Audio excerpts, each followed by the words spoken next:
France Maghreb 2. Bien le bonjour à vous, j'espère que vous allez bien. C'est parti pour votre LGF sur France Maghreb 2. La liberté a trouvé sa radio, France Maghreb 2, son émission LGF, le Grand Forum. Jusque 18h, ravi de vous retrouver une nouvelle fois pour ce mercredi. Nous sommes aujourd'hui le 17 janvier et j'espère que tout va bien pour vous, avec un programme excessivement chargé puisqu'on a été un peu rattrapé par l'actualité. On reviendra sur l'abandon du projet de l'aéroport Notre-Dame-des-Landes tout à l'heure. Et je vous ferai écouter d'ailleurs des déclarations d'Emmanuel Macron il y a pas si longtemps, à l'époque quand il était candidat. Bah c'était un petit peu l'opposé de ce qu'il nous a fait aujourd'hui, quoi. Donc on verra hein, tout à l'heure. On écoutera le Premier ministre annoncer donc cet abandon et le président de la République qui était donc alors candidat à l'époque, qui avait un autre point de vue sur le sujet. Nadir Kaya est avec nous. Comment il va, Nadir? Ça va, un peu froid, mais ça va. Ah oui, ça caille hein, aujourd'hui. Hein. En scooter, ça caille, ouais. Ah ouais. Oui, parce que monsieur Nadir Kaya roule en scooter, en deux roues. Nous serons également avec Nasser Lajili qui va nous parler d'écologie d'ailleurs dans son avis tranché et un coup de cœur musical en la personne de Nesrine. Pour ce qui est de ton programme, mon cher ami Nadir, on va parler de Charlie. Ouais, le fameux je suis ou je ne suis pas. Donc pour moi, c'est je ne suis pas. Et je vais revenir sur un texte que j'avais écrit il y a quelques années à l'époque quand ça avait fait le buzz. Très bien, coup de cœur. Le coup de cœur, c'est un petit peu l'actualité malheureuse concernant les pompiers. Donc je voudrais revenir là-dessus tout simplement. Très bien. Eh bien, un programme donc très chargé. Soyez les bienvenus. Voici le programme pour ce LGF en ce mercredi 17 janvier.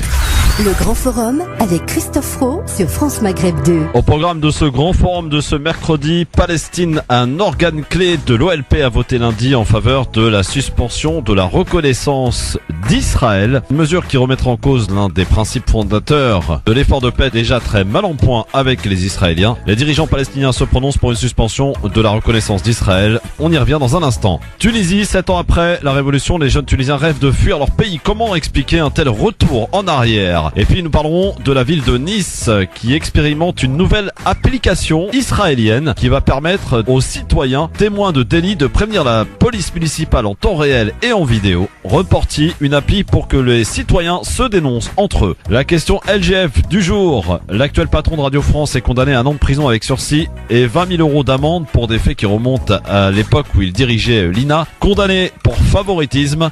Mathieu Gallet doit-il être licencié selon vous? Vous répondez sur Facebook France Maghreb 2 ainsi que sur Twitter LGF officiel. Enfin et pour finir tout à l'heure, une bonne dose de liberté dans le cadre de Libertad. Vous pourrez ainsi nous appeler au 01 40 33 9000. LGF, le grand forum, messieurs dames, on est là, ravi de vous retrouver une nouvelle fois pour ce mercredi jusque 18h avec Nadir Kaya qui est avec nous bien sûr et monsieur Nasser Lajili qui nous a rejoint aussi. Salut Nasser. Salut Christophe. Salut aux auditrices et auditeurs, bien évidemment. Bon, c'est un peu malade, mais ça va. Le retard va te coûter quelque chose, ça c'est obligé. Hein. On verra. On verra. Nadir. C'est déjà sur la table. Hein. Ouais. Oh là là. C'est vrai. Il s'est bien fait pardonner. Voilà. Eh bien, bienvenue à toi Nasser. Donc j'ai un peu présenté ton programme. Tu vas nous parler d'écologie dont on a vite tranché tout à l'heure. C'est ça, exactement. Mais un coup de cœur musical. Exactement. Et sur le côté musical, bon après sur mon coup de cœur, ça sera aussi une artiste qui s'appelle Nesrine que j'aime beaucoup et d'ailleurs Nadir, je pense qu'il doit connaître parce que elle a souvent été présente dans des actions caritatives et elle a toujours répondu présente. Et donc c'était important pour moi et je Nesrine. Pense même Nesrine, ouais, exactement. Mais vous allez découvrir que c'est une artiste très forte au niveau des qualités, même au niveau des qualités de ses musiques, je trouve qu'elle est très pertinente. Donc voilà. Bon, très bien. Alors, soyez là tout à l'heure, évidemment, au rendez-vous. La question du jour, messieurs dames. La question du jour, c'est à propos de Mathieu Gallet. Vous savez qui est Mathieu Gallet quand même? C'est le patron de Radio France, oui. Qui a été condamné à 1 an de prison avec sursis et 20 000 € d'amende pour des faits qui remontent à l'époque où il était responsable de l'INA, accusé de favoritisme. Doit-il être licencié selon vous, sachant quand même que la ministre de la Justice est sortie de son silence pour dire que il ne pouvait pas rester en poste. Sachez qu'aujourd'hui il y a eu une réunion au Conseil supérieur de l'audiovisuel, au CSA, qui va se prononcer s'ils maintiennent ou pas Mathieu Gallet à la tête de Radio France. Ceci étant, la question vous est posée et à laquelle vous pouvez répondre évidemment sur Facebook France Maghreb 2 ainsi que sur Twitter LGF officiel. Doit-il donc être licencié selon vous? Vous répondez donc à cette question. Nous appelons aussi au 01 40 33 9000. Nadir, est-ce qu'il doit être licencié, Nadir, Mathieu Gallet? Comme je t'ai dit, il faudrait appeler Benzema, parce que je pense que Benzema, il est à peu près dans le même cas de figure. Il n'a pas été condamné, mais lui a été condamné de ne pas jouer en équipe de France. Donc là, c'est compliqué, parce que la France, c'est le pays des paradoxes, hein, notamment pour les élites ou les responsables médiatiques. Doit-il être condamné sur le principe de l'égalité en termes de justice? Il a été condamné, donc maintenant. Il a fait appel, hein.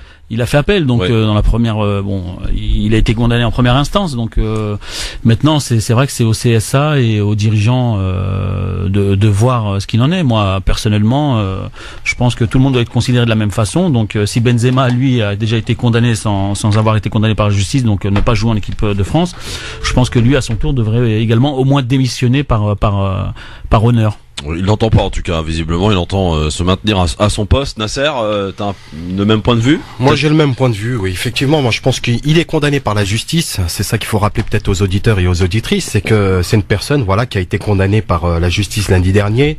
Maintenant c'est à lui de prendre ses responsabilités, mais moi je pense qu'il doit être licencié. Et s'il n'est pas licencié, oui, il faut qu'il soit licencié tout simplement. Il y a pas à réfléchir. Voici ce que dit son avocat, l'avocat de Mathieu Gallet, interrogé chez nos confrères de France Info ce matin. Moral, mettre un ministre mis en examen démissionne par exemple. Là, le président d'un groupe audiovisuel public reste en place malgré une condamnation qui certes est suspendue par l'appel, mais condamnation en première instance tout de même. Alors, au niveau de la morale, je vais vous dire, ce qui est important pour moi, c'est de respecter la présomption d'innocence. Et que si on fait une pyramide des valeurs qu'on doit respecter, c'est d'abord de ne pas jeter l'opprobre sur quelqu'un qui a fait appel et qui, en appel, va voir son cas réexaminé de zéro. Ou alors on supprime l'appel. Ou alors on dit que si une condamnation est prononcée en première instance, c'est une fois pour toutes et on arrête. Alors, est-ce que vous visez la ministre de la Culture, Françoise Nyssen, qui fait fi de la présomption d'innocence? Elle demande à Mathieu Gallet de s'en aller. En tout cas, le mardi, elle en a fait fi. Le lundi, je préférais Madame Nyssen le lundi soir que le mardi matin.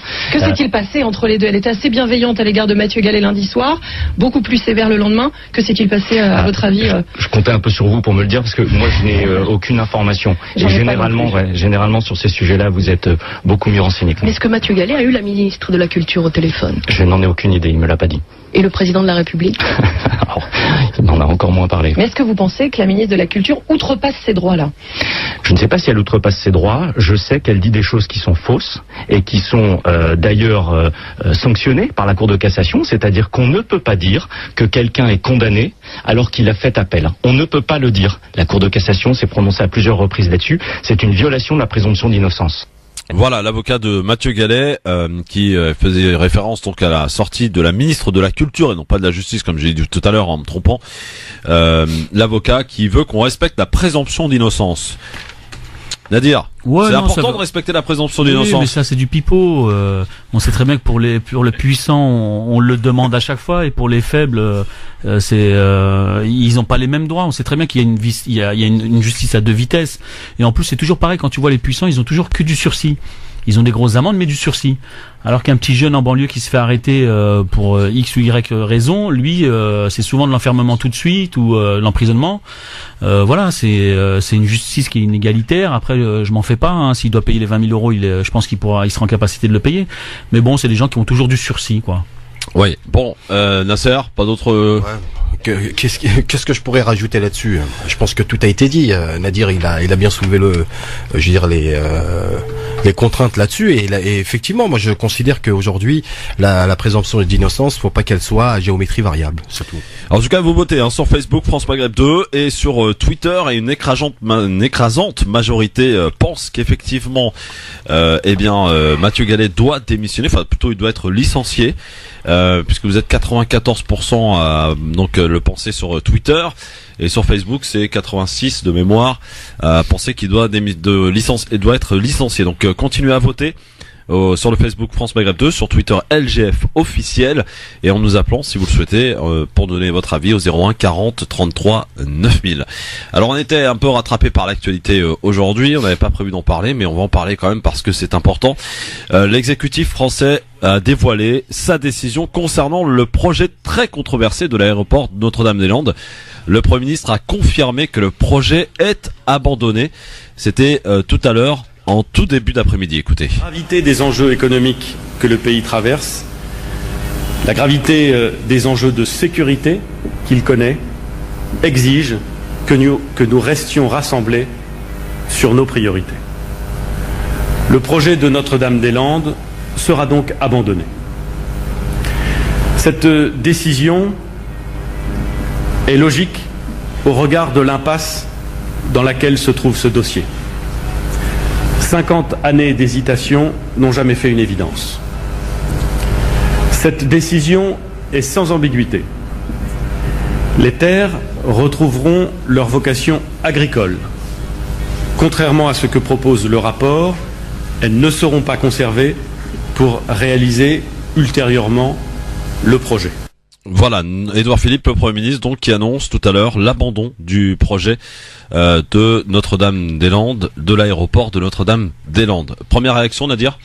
J'ai écouté un petit peu le Premier ministre. Il a surtout chargé les différents gouvernements précédents.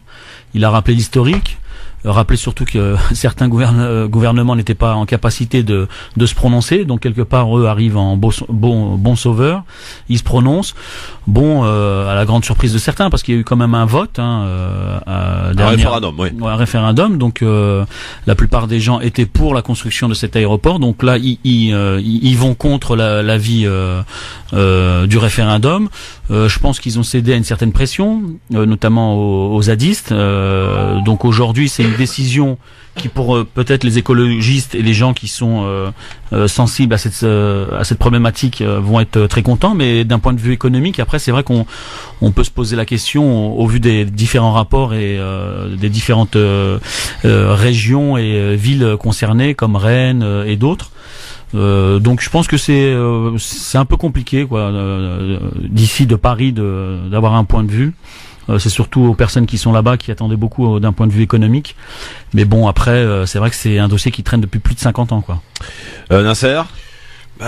Oui, effectivement, c'est un dossier qui date depuis, qui traîne depuis 50 ans. Mais moi, personnellement, j'étais contre, bien évidemment, la construction de cet aéroport pour plusieurs raisons, surtout sur une question écologique et pour aussi le respect de notre nature. Je pense qu'on a un peu trop. Je peux comprendre que il y a une question économique derrière, mais voilà, faut pas que ça soit aussi à l'encontre de ces habitants qui malheureusement vont subir aussi toutes les pollutions qui pourraient amener dans cette région. Alors le président Emmanuel Macron, le Premier ministre Édouard Philippe, donc abandonne le projet de l'aéroport de Notre-Dame-des-Landes. Pourtant, il n'y a pas si longtemps, voici ce que disaient Emmanuel Macron et Édouard Philippe sur justement cette construction de cet aéroport de Notre-Dame-des-Landes. Écoutez. Il y a eu un vote. Mon souhait, je vous le réitère ici, très clairement, c'est de le respecter. Donc de le faire. Ce que j'ai dit rappeler, c'est qu'il y a eu une consultation publique de type référendaire, qu'elle s'est exprimée et qu'elle a dit oui au projet. Donc je ne peux pas aujourd'hui être dans une situation où j'arrive et je dis avec moi il n'y aura pas Notre-Dame-des-Landes. Parce que à la fin des fins, ça envoie deux messages qui sont très négatifs. Le premier, on respecte pas les consultations publiques quand elles nous arrangent pas, ça va pas. Et le deuxième, ça veut dire qu'on peut plus avoir quelques projets que ce soit dans le pays parce que vouloir le bloquer, en quelque sorte, suffit à tout empêcher de manière durable. Ce qui est terrible dans l'affaire de Notre-Dame-des-Landes, c'est le délitement du mécanisme de prise de décision dans une démocratie et dans notre République. Et c'est pour ça que je crois qu'il faut y aller. Alors j'espère que le gouvernement, qui est souvent dynamique et carré dans ses expressions, le sera dans ses actes. J'ai envie de dire LOL. Ouais, MDR, mais bon, on est habitué aux politiques, à un discours, mais pour le coup, une position. C'était assez rare de la part d'Emmanuel Macron. Là, pour le coup, il est pris en flagrant délit, là. Ouais, mais bon, je pense qu'il y a d'autres exemples. Après, celui-ci se rajoute à d'autres. Donc, je pense il a quand même consulté apparemment pas mal de personnes en quelques mois. Donc, je pense la situation était tellement pourrie qu'il fallait absolument prendre une décision. C'est la première des choses à faire. Après, je pense qu'il écarte pas le fait de réaménager l'aéroport de Nantes. Donc pour répondre un petit peu aux attentes de certains, mais est-ce que économiquement ça va concrètement répondre aux attentes des uns et aux autres, notamment en termes de projet? Mais autrement, bon, les politiques aujourd'hui sont capables dans la même journée de dire tout et leur contraire. Donc bon, aucune là, surprise c'est pas à la ce même niveau-là. journée en l'occurrence. Il y a quelques mois, évidemment, lorsqu'il était candidat, Emmanuel Macron, interrogé sur Notre-Dame-des-Landes, avait effectivement dit qu'il n'était pas question d'abandonner Notre-Dame-des-Landes, qu'il y avait eu un vote, qu'il fallait le respecter. Bon. Ouais, il aurait dû être plus prudent, parce qu'il a parlé de respect. Et de pas remettre en question des projets, donc je pense qu'il devrait être un peu plus prudent, lui qui est un peu un spécialiste de la communication. Est-ce qu'il a fait preuve d'imprudence selon toi, Nasser, Macron? Non, après, après c'est comme je l'ai dit, c'est un dossier que je maîtrise pas forcément parce qu'on est loin de la région et effectivement, bon, on en a beaucoup entendu parler dans les médias. Après, voilà, moi je considère que l'affaire est maintenant, on va dire, finie, quoi. Tout simplement, il faut passer à autre chose. On a trop parlé de ce projet qui a fait tarder et d'ailleurs qui a énormément gêné, on va dire, les politiques, quoi. Donc voilà. C'est le cas de dire. Alors pour l'heure, sachez que la ZAD, donc zone d'aménagement différée, donc sont les zones à défendre par les zadistes qui sont survolées depuis ce matin par des hélicoptères de la gendarmerie. Une opération d'évacuation apparemment donc sur la ZAD se profile avec l'arrivée de renforts de gendarmes et de CRS. Il y a les contents et les mécontents, vous l'avez compris, dans cette décision. Et parmi ces mécontents, on va entendre maintenant Philippe Grosvalet, qui est le président du conseil départemental de Loire-Atlantique. Il a parlé avant même la déclaration officielle d'Édouard Philippe, puisque Matignon avait au préalable prévenu les élus locaux de sa décision. Écoutez Philippe Grosvalet, c'était tout à l'heure. C'est une très mauvaise décision pour les habitants de Loire-Atlantique. C'est une très mauvaise décision parce que, au travers de cette décision, le président de la République piétine toutes les procédures publiques dans notre pays. Et il piétine les 179 décisions de justice qui ont été prises. Il piétine aussi nos collectivités locales. Toutes les collectivités locales, régions, départements, métropoles, villes, qui de tout temps ont accompagné l'État dans ce projet. C'est au fond une remise en cause de l'esprit même de la décentralisation. Et puis, il piétine les habitants de mon département à l'appel, à la demande d'un président de la République qui leur a demandé leur avis. Il piétine le suffrage universel qui est le socle de notre République et de notre démocratie. Voilà, c'était donc Philippe Grosvalet, pas content du tout, le président conseil départemental de Loire-Atlantique. Nasser Nadir, pour le coup, pas du tout content. Il piétine donc, selon lui, 179 actions de justice, etc., etc. Bon, alors parmi les contents, parce qu'il y en a, ceux qui se réjouissent en tout cas de cette décision gouvernementale, Julien Durand, porte-parole de la principale association d'opposants à l'aéroport La CIPA, il parle aujourd'hui d'une immense joie pour tous ceux qui ont lutté contre ce projet. Voilà, donc parmi les contents, les mécontents, il y en a quand même pas mal. Jamais satisfaire tout le monde. Oui, bien sûr, bien évidemment. Ouais. Quelle que soit la décision qui a été prise, il y aurait toujours eu un camp contre et un camp pour. Il y a aussi la réaction de la maire de Nantes, Johanna Roland, qui rappelait que d'un point de vue économique, c'était un grand coup qui était porté à la région. Ouais. Mais bon, je pense que les politiques, là, quand ils se positionnent comme ça, on sait très bien que c'est une affaire de gros sous. Donc si certains sont mécontents, c'est qu'ils étaient en attente d'une enveloppe pour leur région, donc on peut les comprendre. Après, il y a aussi l'aspect écologique qu'il faut pas non plus oublier. Mais d'un point de vue politique, c'est sûr que c'est un retournement de situation. On va voir ce qu'en pense peut-être Mustapha qui nous appelle au standard 01 40 33 9000. Bonsoir Mustapha. Ah, bonjour Christophe, bonjour Nasser. Voilà, moi j'appelle par rapport à... Nadir, ils sont mauvais à la justice à débuter, à la présomption d'innocence. Il faut que ça passe mal qu'il y en a qui aient droit et d'autres qui n'ont pas droit. La présomption d'innocence à propos donc de Mathieu Gallet, président de Radio France. Eux, on leur autorise la présomption d'innocence, mais nous, non. Enfin, nous, quand je dis nous, comme nous, des gens de la classe ouvrière, quand ils ont un souci avec la justice, et ben ils sont direct jugés coupables, enfin, ils sont présumés coupables plutôt, enfin, ils sont pas encore jugés, mais alors que normalement on a le droit à la présomption d'innocence, c'est un droit à tous citoyens. Tant que la preuve du contraire n'a pas été ramenée, on n'a pas le droit d'accuser quelqu'un, quoi. On n'a pas le droit de dire qu'il est coupable. Ouais. En fait, ce que tu veux dire, Moustapha, c'est que la présomption d'innocence s'applique pour les personnalités, en l'occurrence les politiques, en l'occurrence donc le patron d'un organe de presse public, qui est Radio France quand même. Et pour le petit citoyen, il n'y a pas de présomption d'innocence, c'est directement la culpabilité. Enfin, voilà. Ouais, du coup, il va même en prison avant même d'être jugé. Donc, j'appelle ça la détention provisoire. Ouais. Alors, très bien, Moustapha. Oui. Vas-y, je t'en prie, tu voulais? Donc après, je voulais revenir aussi par rapport aux décisions des politiciens. C'est pareil, c'est toujours pareil. Il y a toujours là, c'est le cas pour Notre-Dame-des-Landes, mais bon, moi, je suis pas concerné par ça. Mais je voudrais parler juste d'un sujet, une promesse qu'il avait fait le président de la République, qui a dit qu'il allait le faire, qu'il allait signer, qu'il avait signé un sort de projet par rapport au casier judiciaire. Ouais. Qui avait dit voilà que personne ayant un casier judiciaire pourrait pas se présenter à une élection présidentielle ou une élection quelconque, ouais, en général, voilà. Ouais. Et il est revenu sur cette décision et apparemment il annule ça. J'ai entendu ça, c'est parlé dans une radio concurrente que j'écoutais, et il parlait de ça, il disait comme quoi en fait il annulait cette Très bien, on a perdu Moustapha. Écoutez, on va se renseigner. Vous avez entendu parler de ça, messieurs? Non, d'un revirement concernant Macron, ça serait pas son premier là pour le coup? Bon. Non, moi ça me dit rien, non. On va enquêter, on va voir un petit peu de quoi il en revient. Mais en tout cas, merci beaucoup Moustapha de votre appel au 01 40 33 9000. En tout cas, vous pouvez réagir bien sûr et répondre notamment à la question du jour à propos de Mathieu Gallet, le président de Radio France, qui a été condamné, je le rappelle, à 1 an de prison avec sursis, 20 000 euros d'amende pour des faits qui remontent à l'époque où il était responsable de l'INA. Et accusé de favoritisme, donc Mathieu Gallet doit-il être licencié? Selon vous, vous répondez sur Facebook France Maghreb 2 ainsi que sur Twitter LGF officiel, tout comme d'ailleurs nous appelons au 01 40 33 9000. Avant de partir en Palestine, parce qu'il y a beaucoup de choses à dire, messieurs, il s'en passe des choses et les Américains ont encore une fois frappé fort aujourd'hui.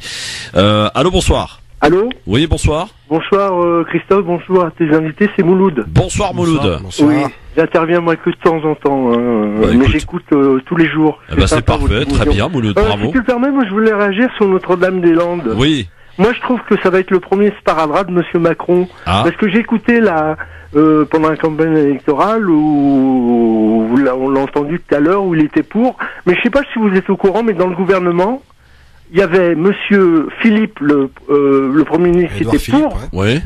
Monsieur Ferrand qui était pour. Ouais. Le ministre de l'Intérieur qui était pour. Et Le Drian qui était pour. Alors là, la parole des États. Et moi, ce qui me choque avant tout, moi, c'est le référendum, le non-respect de la voix du peuple. Mouloud, pourquoi s'ils étaient tous pour, ils ont finalement abandonné? Comment? Pourquoi s'ils étaient tous pour? C'est ça que je comprends pas, quoi. C'est à mon avis, moi, le problème, ça va être les zadistes, quoi. Parce que je sais pas si t'as entendu, Christophe, tu parles de l'évocation. Oui, apparemment, Monsieur Philippe, il parle de l'évocation au printemps. Oui, Gérard Collomb qui s'est déjà exprimé hier soir sur le sujet. Et il y a une autre chose, je sais pas si vous êtes au courant, parce qu'il y a à propos de l'aéroport, il y avait un contrat avec Vinci. Oui, absolument. Et ça va coûter beaucoup d'argent, ça. Un ministre lui-même qui disait que la non-construction, l'abandon du projet, pourrait coûter peut-être plus cher que s'ils avaient construit. C'est vrai, parce vous avez raison. Je sais pas si vous vous souvenez les bonnets rouges à l'époque, Madame Royal, quand ils avaient cédé aux bonnets rouges, les trucs d'autoroute, là. Ça avait coûté extrêmement cher à l'État. Oui, c'est vrai, vous avez raison, Mouloud, ça va coûter beaucoup d'argent, cet abandon. Et moi, c'est la parole de l'État, surtout ça, et moi, je suis un peu déçu par Macron, parce que, c'est vrai, il disait tout à l'heure, Nadir, les politiques, faut pas croire à ce qu'ils disent, mais enfin, là, je crois qu'il a fait une erreur. Et pour finir, Christophe, puisqu'on est dans les référendums, hier soir, j'ai écouté la télé, LCI, et il y avait un débat, le Brexit. Tu te souviens du Brexit en Angleterre? Il y a eu un vote. Les Anglais seront prononcés contre. Ouais. Vous suivez peut-être pas cette actualité, mais moi je la suis un petit peu. Et ben hier, il y a plusieurs pays européens qui demandaient à l'Angleterre qu'ils refassent le vote. Ah oui. Tu t'imagines un peu? Effectivement. Les Anglais avaient voté pour. Ils étaient pour la sortie de l'Angleterre. Les Anglais, moi je n'ai pas de position particulière par rapport à ça. Ça voudrait dire qu'on a fait un référendum et que ça n'a pas plu aux autres pays et qu'il faut refaire le référendum jusqu'à ce que ça plaise. Et ça, c'est inacceptable. Ouais, mais enfin, les Anglais se prononçaient pour la sortie de l'Europe, donc. Non, mais les autres pays ont demandé à l'Angleterre à ce qu'il puisse y avoir un autre référendum de façon à ce que l'Angleterre puisse réintégrer l'Europe. Alors ça voudrait dire qu'il s'assoirait sur les gens. Moi, je suis pas pour, je suis pas contre. Mais enfin, il y a le respect, quoi, le respect du vote. Ouais. Merci Mouloud en tout cas c'est moi qui de votre appel, Christophe, et merci pour l'émission. À bientôt, merci à vous. Voilà, bon. Alors messieurs, on va ouvrir un peu la Palestine d'abord pour vous dire une chose, pour vous dire que un organe clé de l'OLP a voté ce lundi en faveur de la suspension de la reconnaissance d'Israël, une mesure qui remettrait en cause l'un des principes fondateurs de l'effort de paix, déjà très mal en point, on peut le dire, avec Israël. Cet appel a été lancé au terme d'une réunion de 2 jours à Ramallah en Cisjordanie du Conseil central de l'OLP, l'un des organes de cette organisation internationalement reconnue comme la représentante de tous les Palestiniens. La réunion en présence du président Mahmoud Abbas avait été convoquée à titre extraordinaire pour répondre à la décision prise le 6 décembre par le président américain Donald Trump de reconnaître Jérusalem comme la capitale d'Israël. Coup porté, selon les Palestiniens, évidemment, à leur cause. En ouvrant la réunion dimanche, Abbas, qui a voté pour la résolution, avait qualifié de gifle du siècle les efforts de paix annoncés par Trump lors du vote de Conseil central de l'OLP, a chargé le comité exécutif de l'OLP de suspendre la reconnaissance d'Israël jusqu'à ce que ce dernier reconnaisse l'État de Palestine dans ses frontières de 1967, annule l'annexion de Jérusalem-Est et cesse ses activités de colonisation, selon un communiqué. Ce vote a recueilli 74 voix pour, 2 contre et 12 abstentions, a constaté un journaliste de l'AFP. Le comité exécutif dirigé par Abbas, donc, est la seule instance habilitée à prendre des décisions engageant les Palestiniens dans le cadre du processus de paix avec Israël. En 2015, un vote du Conseil central de l'OLP en faveur de la suspension de la coordination sécuritaire avec Israël n'avait pas été suivi des faits, rappelons-le. Alors, première réaction, l'OLP qui décide, quelques jours après la décision de Trump, de finalement suspendre la reconnaissance d'Israël. Ça peut évidemment porter un coup très important sur un processus de paix qui est de toute façon bel et bien mort, pour le coup. Nasser, oui, non, mais c'est la continuité de la position des États-Unis aujourd'hui à travers la décision de Trump. Donc aujourd'hui, il est clairement pour Israël, il est contre la Palestine, donc il va dans sa logique. Donc maintenant, il refuse de donner de l'argent. Donc à ce niveau-là, on peut pas être choqué.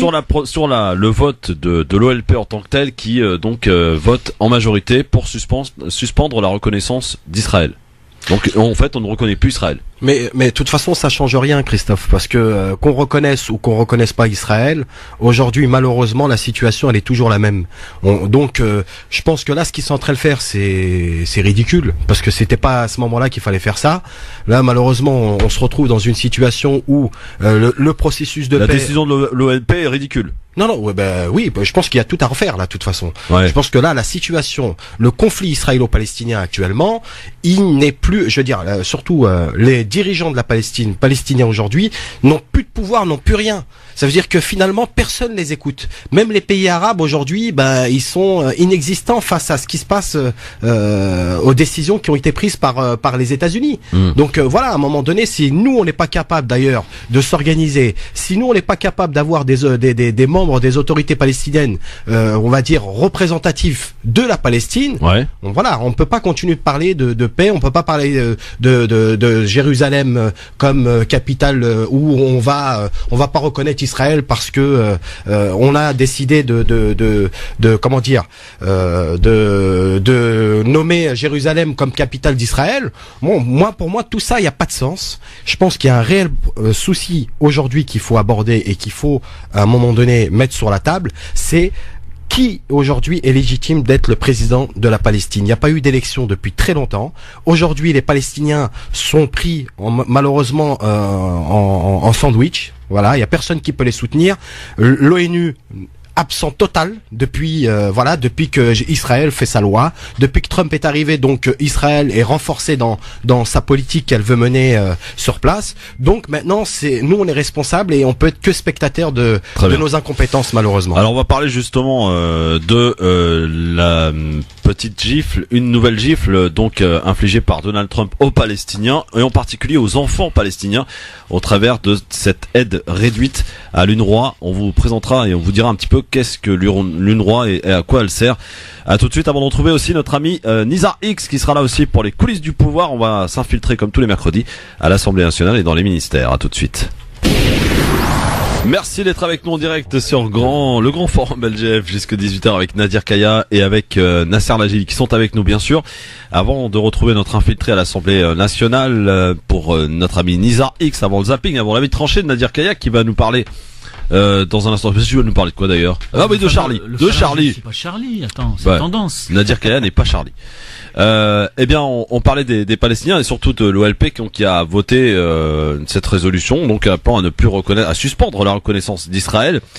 Et eh bien, on a appris donc que, bien toujours en guise de représailles, j'allais dire à cette décision américaine et au fait que les Palestiniens également, eh bien, ont déclaré par la voix de Mahmoud Abbas dimanche que ils ne reconnaissaient plus les États-Unis dans le plan de paix, donc avec les Israéliens. Les Américains ont décidé de geler plus de la moitié de sa contribution à l'Agence des Nations Unies pour les réfugiés palestiniens, l'UNRWA. Sur les 125 millions de dollars prévus pour 2018, Washington donc confirme l'octroi d'une première tranche de 60 millions pour payer notamment les salaires dans les écoles et le système de santé en Jordanie, en Cisjordanie et dans la bande de Gaza. C'est ce qu'a annoncé en tout cas le département d'État américain. Washington qui ne cesse de critiquer l'ONU et réclame de revoir en profondeur le fonctionnement et le financement de l'UNRWA. Alors justement, comment fonctionne cette agence? Quelles en sont les missions? Je vais tenter d'essayer de vous expliquer rapidement. Cette UNRWA a été créée en 1949 pour gérer le déplacement forcé de 750 000 Palestiniens à l'époque. C'était après la création donc d'Israël. Et aujourd'hui, l'UNRWA s'occupe d'environ 5 millions de réfugiés palestiniens à Gaza, en Cisjordanie, au Liban et en Jordanie principalement. L'agence donc ne joue pas de rôle politique. Israël toutefois son existence même entretient le conflit autour de la question des réfugiés. En fait, l'UNRWA distribue de l'aide, offre des services sociaux et finance des écoles fréquentées par un demi-million d'élèves jusqu'à présent. L'agence ne dépensait plus d'1 milliard de dollars par an, environ 30% de ses ressources, qui provenaient des États-Unis entre autres. La réduction de la contribution américaine aura donc forcément des conséquences sur le fonctionnement de l'agence, d'autant que ses besoins financiers ne cessent d'augmenter. Depuis 7 ans, l'UNRWA soutient les 500 000 réfugiés palestiniens en Syrie. Dans la bande de Gaza, quasiment toute la population dépend de l'aide agence onusienne. Afin de compenser le manque du financement américain, l'UNRWA pourrait se tourner vers l'Union européenne, deuxième contributeur à son budget, ou alors solliciter les pays du Golfe, une autre alternative possible si Bruxelles reste sourd aux appels d'aide.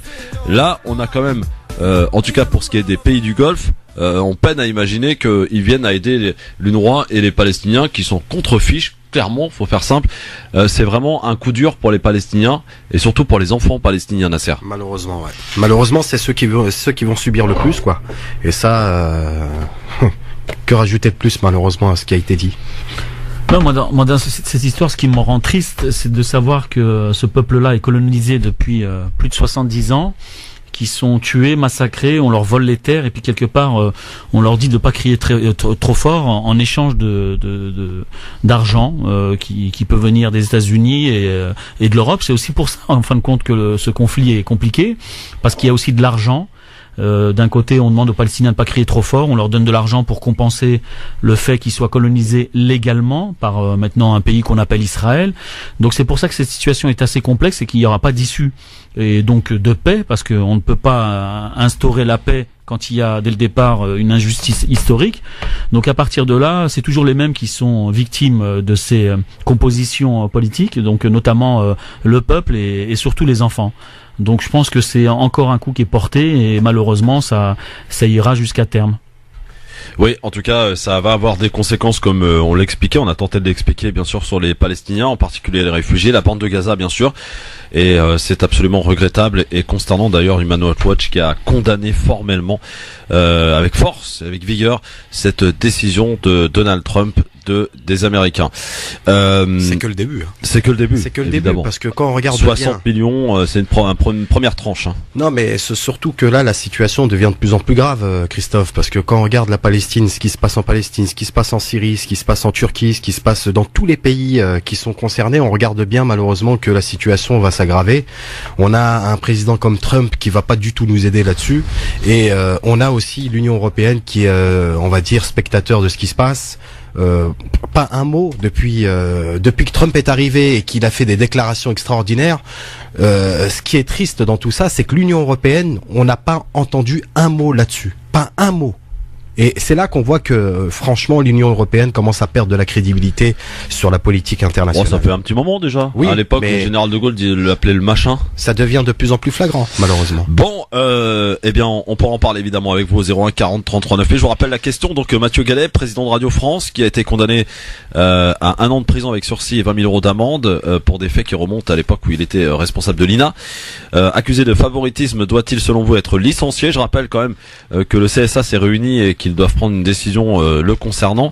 En tout cas, doit-il être licencié selon vous? Vous répondez sur Facebook, France Maghreb 2, ainsi que sur Twitter, LGF officiel, et en nous appelant bien sûr au 01 40 33 9000. On va filer du côté de l'Assemblée nationale. Sans nul doute que là aussi l'actualité s'est invitée, et Notre-Dame-des-Landes, on en parle peut-être probablement. On a peut-être parlé d'ailleurs durant la séance de questions au gouvernement. C'est ce qu'on va voir avec notre ami Nizar X, que l'on retrouve comme chaque mercredi à l'Assemblée nationale. Nizar, bonsoir, bonjour.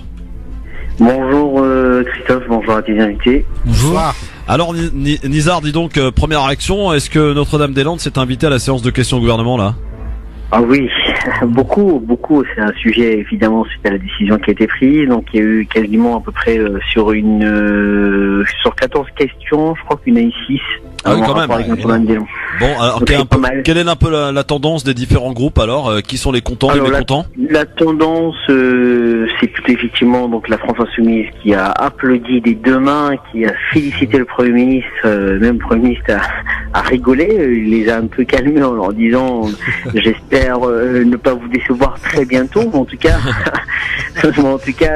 c'était très très drôle à voir. Ouais. Évidemment, la droite est contre, et beaucoup de députés de droite ont contesté la décision du Premier ministre en l'accusant un peu de faire un déni de démocratie, même si je pense pour ma part c'est un peu exagéré. Donc c'est une décision qui a été prise donc d'arrêter le projet Notre-Dame-des-Landes, c'est un projet qui date de 50 ans, parce que c'est un peu drôle de voir un peu les postures des uns et des autres en disant vous avez pas fait ça, vous avez mal pris la décision. Quand les amis des uns et des autres ont été au pouvoir, je parle des ils ont pas pris la décision. Au DUMP il y a quelques années en arrière, 10 ans en arrière, la ZAD c'est 2005, la ZAD, les ZAD c'est 2005, je le rappelle là. Et personne n'a eu le courage de régler ces problèmes, parce que les gens ils disent on veut que le problème soit réglé, les routes soient libérées, et en tout cas qu'on ferait une décision soit prise. Ça on ne pourra jamais le reprocher à Édouard Philippe ni même au président de la République. Moi, il a pris une décision, il l'assume. Il sait qu'il fera pas que l'unanimité sur ce sujet-là, mais en tout cas il l'assume. C'était très très très bien qu'il disait le contraire. Hein. Je rappelle bien qu'il disait le contraire. On l'a entendu tout à l'heure sur oui, Notre-Dame-des-Landes. Mais moi personnellement, je salue la méthode. Mais vraiment, je dis la méthode parce que pour la simple et bonne raison, moi j'étais un opposant à l'aéroport pour des raisons économiques. Déjà, avant les raisons environnementales. Les raisons économiques, ça va coûter des milliards d'euros. Mais ça va coûter autant d'argent, si ce n'est plus, mon cher ami Nizar, concernant l'abandon, parce qu'il y a des contrats qui ont été signés notamment avec Vinci, et ça va coûter beaucoup d'indemnités. Hein. Non, alors c'est un peu exagéré, parce que j'ai entendu le montant de 300 millions d'euros apparemment, le contrat avec Vinci. Non, c'est pas vrai, parce qu'il y a une clause Vous savez, l'État a ce qu'on appelle la déclaration d'utilité publique. Oui, vous m'entendez? Oui, on t'entendait plus là, oui. Donc je disais, Christophe, c'est que c'est un peu faux les montants qui sont avancés dans la presse sur le contrat de Vinci, parce que dans la clause du contrat de l'État, il y a le contrat jusqu'au 4 février, l'État a jusqu'au 4 février prochain pour renouveler ce qu'on appelle la déclaration d'utilité publique du projet. C'est-à-dire, si jamais les déclarations d'utilité publique n'a plus lieu d'être, c'est-à-dire Édouard Philippe ne signera plus de cette déclaration, ce document-là, le projet n'existe plus, Vinci n'aura rien. Par contre, c'est Vinci, c'est dans le clause du contrat, les finances publiques, ils le savaient, si le projet n'a pas été retenu par le gouvernement, Vinci ne sera pas indemnisé. Alors il sera indemnisé. Ça c'est une info importante, hein. C'est une info importante. C'est une info importante que tu nous aimes, parce qu'effectivement la presse nous dit que ça va coûter beaucoup d'argent, des millions d'euros. Voilà. Donc toi tu nous dis que non, il y a une clause qui a été signée et que a priori. Bien sûr. Ouais. Bien sûr. Alors, je peux même te rajouter que l'aéroport, parce qu'il y a 300 millions d'euros qui est avancé dans la presse, le chiffre que l'État, disons, doit à Vinci. L'aéroport, le coût de la construction de l'aéroport, c'est quasiment, ça peut aller jusqu'à 3-4 milliards d'euros. D'accord. Donc c'est juste. Ouais. En plus, je parle même pas des impacts sur l'environnement, les impacts sur l'expropriation des agriculteurs, parce qu'il y a des agriculteurs qui veulent pas laisser lâcher leurs terres. C'est ça. Donc ça aussi, il faut l'avoir en tête. Ouais. Donc voilà. Bon, donc alors, c'est une décision courageuse. C'est ce que je veux dire. Après donc Notre-Dame-des-Landes, effectivement, qui a occupé, on peut bien le comprendre, la séance de questions au gouvernement. Quelles est un petit peu les infos qui circulent là en cette rentrée parlementaire? C'est toujours le sujet sur la loi sur l'asile et l'immigration. Ah oui, ça va faire du bruit, ça. Ça fait déjà des bruits, donc il y a beaucoup de députés de la République restent mobilisés contre en tout cas pas d'accord avec la version du ministre de l'Intérieur. Édouard Philippe qui est venu voir hier les députés de la République en marche en réunion de groupe, il leur a fait une petite visite surprise pour calmer l'atmosphère, et leur annoncer entre guillemets la décision de Notre-Dame-des-Landes. Il y a une réunion prévue avec Gérard Collomb qui a accepté de rencontrer tous les députés mardi prochain au soir pour s'expliquer sur la loi. Donc il va faire un peu dire c'est pas vrai ce qu'il dit dans la presse, ne les croyez pas, je n'ai pas fait ça, je ne suis pas un facho, je ne suis pas un homme sans cœur, c'est un peu les termes qu'il emploie souvent ces derniers jours. Ça fait du bruit, beaucoup de députés sont déterminés à ne pas lâcher, voire même à voter contre le projet de loi. De la République en marche, je parle. Oui, bien sûr. Ouais. Donc c'est une très bonne chose pour notre démocratie. Ça veut dire quand ils votaient des textes au début de mandat, tout le monde disait que c'est des godillots, alors que non, ils étaient juste d'accord avec certains textes. Sauf que là, quand ils sont pas d'accord, ils le disent. Et ils le disent souvent sans les formes, parce que sans les formes politiques, bien sûr. Là, ils le disent. Tu vois, donc c'est une bonne chose pour la démocratie. Et Macron, dans tout cela, le président Macron prend du recul, laisse un peu le débat, volontairement d'ailleurs. Il laisse le débat volontairement. Donc il n'a pas eu de consignes qui étaient données de ne pas faire du bruit ou de ne pas parasiter le gouvernement. Donc il n'y a pas eu de consignes dans ce sens-là. Très bien. Eh bien écoutez mon cher ami Nizar, quelques nouvelles peut-être de notre ami. Oui. Juste je sais pas si tu as suivi, hier il y avait Richard Ferrand qui était poursuivi il y a une ouverture d'enquête pour Richard Ferrand hier. Oui.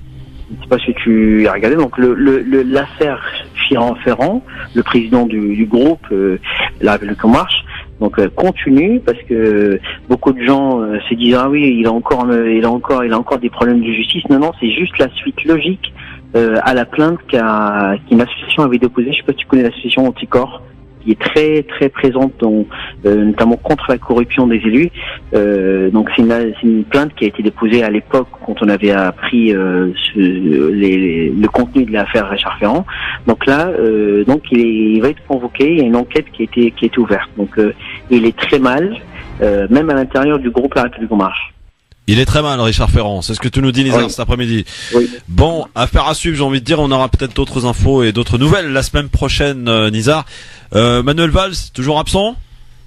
Ah non, hier il a pris la parole devant c'était assez drôle d'ailleurs, devant les groupes, les députés de la République en marche. Pendant le réunion de groupe, il y avait le Premier ministre qui était là pour défendre, pour essayer de convaincre Édouard Philippe de faire, d'accepter le projet de Notre-Dame-des-Landes. Ah bon aujourd'hui, le Premier ministre. Attendez, j'ai envie de dire. Aujourd'hui, Manuel Valls, vous êtes un loser. Tout ce que vous essayez de faire, c'est tout le contraire de ce qui se passe, en fait. Non, il a tout fait. Il a tout fait en disant, moi, j'ai pas eu, quand c'était difficile pour moi en tant que Premier ministre, j'ai pas pu. C'est marrant, les mecs qui ont été au poste, aux commandes et qui ont pas fait et qui demandent aux autres de le faire. C'est facile de donner des leçons aux autres quand on a été au pouvoir et qu'on n'a rien fait. Oui.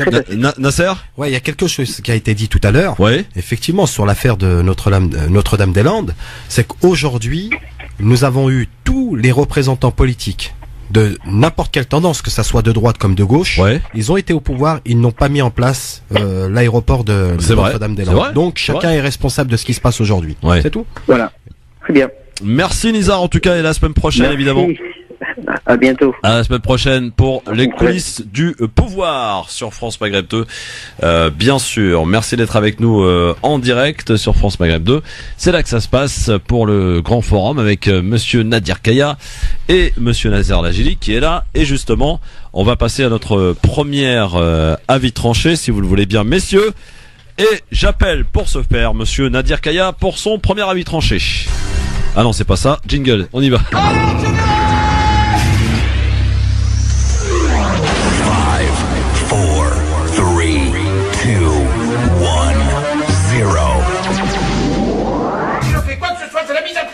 Alors piétinez-moi, allez-y. Nadir Kaya qui va nous parler de Charlie Hebdo.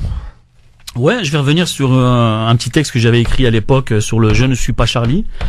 Donc, je ne suis pas Charlie. La France a armé ses propres enfants, ou plutôt certains de ses enfants. Les premiers responsables de ces actes criminels et barbares qui ont endeuillé la France sont toutes les politiques inefficaces menées depuis ces 30 dernières années. Par conséquent, on peut dire que tout s'est accéléré avec Mitterrand puis Chirac et en passant par Sarkozy jusqu'à Hollande. Il faut revenir à l'époque des ratonnades et toute cette période des années 80 où il y a eu une vague d'assassinats et d'agressions envers la communauté maghrébine. On a atteint les sommets de l'horreur avec le meurtre d'Habib Grimzi, qui était jeté d'un train par 3 légionnaires dans la nuit du 14 au 15 novembre 1983. Toute la France est alors sous le choc et découvre cette France obscure qui laisse certains s'en prendre à des jeunes de quartier ou des étrangers aux faciès d'Algériens. Les plaies de la guerre d'Algérie ne sont pas encore soignées et encore trop présentes dans les esprits et surtout les nostalgiques de l'Algérie française. Alors pour lutter face à cette terreur et cette France qui découvre ses nouveaux enfants et leurs souffrances, certains jeunes des quartiers populaires entreprennent une longue marche pour Paris qui traverse la France.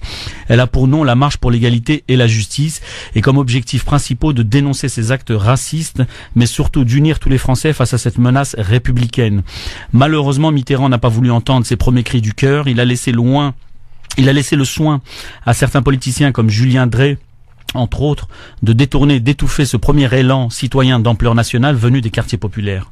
Il travestit le nom de la marche en marche des beurs, et là commence une vraie politique de manipulation, d'exclusion et de rejet en ghettoisant définitivement ces Français pas comme les autres. Le PS lance SOS Racisme, qui stratégiquement doit reprendre la dynamique des quartiers populaires pour rebondir politiquement et surtout s'approprier la lutte contre le racisme.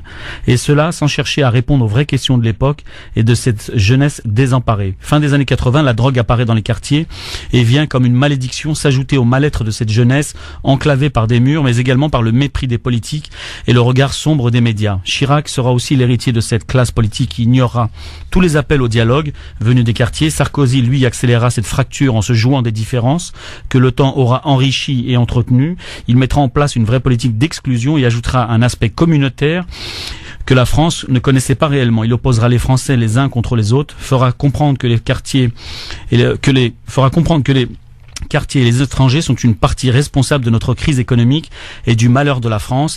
Il amplifiera la stigmatisation des quartiers et particulièrement des musulmans avec des débats sur l'identité nationale et sur la burqa. Même le FN devient obsolète et ringard face à une telle débauche d'énergie et symphonie aussi parfaite. Les médias seront les échos permanents de cette politique d'exclusion et de bouc émissaire. Charlie Hebdo et d'autres médias comme Valeurs Actuelles se feront les relais de cette tendance anti-musulman avec la multiplication des unes insultantes et caricaturant l'islam et les musulmans au nom de la liberté d'expression.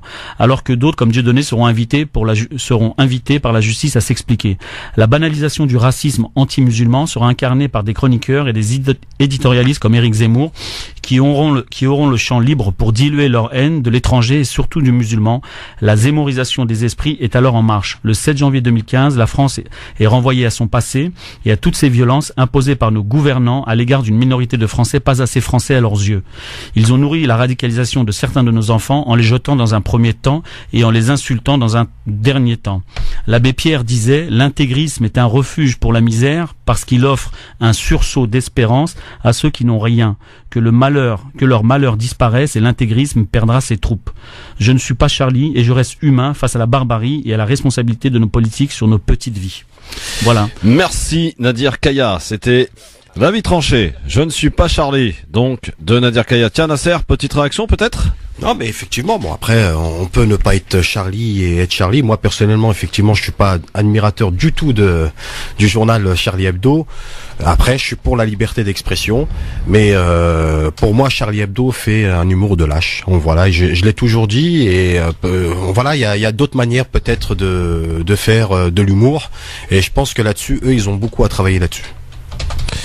Bon, eh bien, vos avis nous intéressent. D'accord ou pas d'accord avec la position de Nadir Kaya, 01 40 33 9000. Allô, bonsoir. Oui, bonsoir. Bonsoir, votre prénom, monsieur? Karim de Nanterre. Salut Karim de Nanterre. C'est une ville que Nadir connaît bien, Nanterre, hein. Nanterre, Picasso, ouais. Ouais, notamment.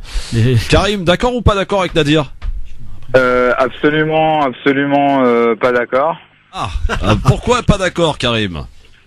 Puisque écoutez, on est en France, donc on va suivre le principe des médias, c'est-à-dire nous sommes tous Charlie. Je pense qu'il y a un peu d'humour là dans tes propos, Karim, non? Oui, bien sûr. Mais justement, en fait, moi, j'étais vraiment contre ce truc-là, et même le fait de dire qu'on n'est pas Charlie, c'est, en fait, ça va de soi. Faut arrêter avec ce truc-là, Charlie, pas Charlie. On nous en fait assez toute la journée dans les journaux, dans les médias. Donc si on peut éviter justement d'en remettre une couche, ça pourrait être pas mal. Bon, mais justement, je souhaitais réagir moi surtout sur la Palestine. Oui. Sur la réduction de l'aide américaine. Oui. Et justement, en fait, moi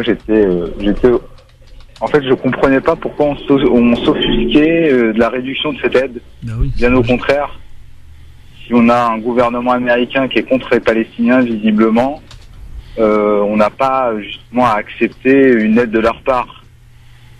Oui, mais en même temps, aujourd'hui, on peut en expliquer tout à l'heure que l'absence de cette aide peut avoir des conséquences dramatiques au jour d'aujourd'hui. Et c'est vrai, alors je suis d'accord avec vous, normalement les pays arabes, en l'occurrence, pourraient prendre le relais et pourraient prendre en charge. Et comme ça, on n'aurait plus besoin des États-Unis. Mais c'est vraiment pas le cas pour le coup, vous le savez très bien. Par exemple, l'Arabie Saoudite. Par exemple l'Arabie Saoudite au hasard, effectivement. Mais bon, je préfère justement mourir debout que vivre à genoux. Ouais, mais c'est pas aussi facile que ça. C'est pas aussi simple que ça. Moi, je dis ça, c'est parce que déjà quand on va sur place en Palestine, on voit déjà le peuple palestinien qui souffre, même économiquement. C'est pas facile parce qu'ils subissent déjà, on va dire, la colonisation. Ils ne peuvent pas sortir. Il faut savoir que à Ramallah, les gens qui vivent à Ramallah ne peuvent pas aller à Jérusalem. Et Jérusalem, c'est à 5 km de Ramallah. C'est juste pour vous dire tout simplement que moi qui viens de Paris, qui va faire 6000 km ou 5000 km, j'aurai 4 fois plus d'accès à rentrer à Jérusalem qu'un Palestinien qui est à 5 km de chez lui et qui est interdit de rentrer. Donc, et après, là je parle sur le conflit israélo-palestinien, mais ça concerne aussi l'économie du pays. C'est qu'aujourd'hui, malheureusement, des produits ils ne sont pas accessibles, malheureusement. Voilà Karim. Bon bah merci en tout cas de ton appel et Très bien, à très merci. bientôt. Merci à toi. Dans un instant messieurs dames, on a encore du lourd hein. Le zapping, on l'a pas fait encore. On a aussi l'avis tranché de notre ami Nasser Laji qui va nous parler d'écologie. Tiens, ça tombe bien. En ce jour de Notre-Dame-des-Landes, il va nous parler d'écologie. Il trouve que la communauté s'engage pas assez sur l'écologie. Peut-être qu'il fait référence à une émission qui a été passée hier soir, une émission que je salue et une journaliste que je salue d'ailleurs. Élise Lucet qui fait un super travail et vous allez voir dans le zapping, on va l'écouter. Elle a encore réussi à faire éclater quand même un scandale auprès de l'affaire Lactalis. On vous en reparle dans un instant. On parlera de la Tunisie évidemment et on se posera la question ce pourquoi les jeunes Tunisiens ont envie de quitter le pays 7 ans après la révolution. Et puis on parlera aussi d'une application qui est actuellement en titre d'expérimentation du côté de Nice, une application qui a pour but de dénoncer les gens les uns avec les autres. Vous allez voir, c'est une belle application qu'a proposé et qui sont en train de mettre en place, signé Christian Estrosi. LGF, le grand forum avec cette question, je vous la rappelle évidemment, cette question à propos de Mathieu Gallet qui est le président de Radio France, qui a été condamné à 1 an de prison avec sursis et 20 000 euros d'amende. Il a fait appel d'ailleurs, c'est des faits qui remontent à l'époque où il était donc à l'INA. Accusé de favoritisme, doit-il être licencié selon vous? Vous répondez sur Facebook, France Maghreb 2, ainsi que sur Twitter LGF officiel, en nous appelant aussi au 01 40 33 9000, bien sûr, pour nous appeler et participer. Alors, je voulais, tout de suite, on va passer à l'avis tranché de notre ami Nasser Lajili. Jingle.